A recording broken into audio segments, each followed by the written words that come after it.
Then let's pray. Bow down our heads and let's ask for the Holy Spirit. Lord, just want to acknowledge your presence right now, Lord God, as we celebrate for the birthday of Angel. Lord, thank you, Lord God, for the past 5 years na ginalungan mo with you, Lord. Pray, Father, na sa mga upcoming years, Lord, sa life na Angel, Lord God, sa iyo mga family, Lord, I pray, Lord God, you bless them all the more, especially this house, Lord God. I pray, Father, nga i-bless mo kini, Lord, nga balay, nga nanging blessing sila, Lord, sa mga kapalibot sila sa amon man, Lord, and bless this food which you're about to partake. In Jesus' name we pray. Amen. Amen. Happy birthday to you. Happy birthday to you.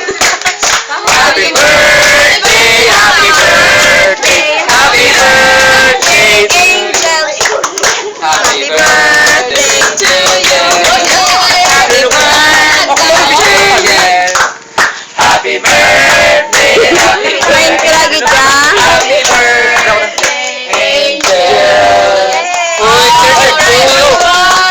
There's a candle. Sige na. Oh, iulit na rin cake ni. Uy, tears of joy. Ulit na lang. Okay ba? Ako na lang mag-blow. How na sa teacher? Tears of joy. Hindi ito magkaon. Hindi pag-blow.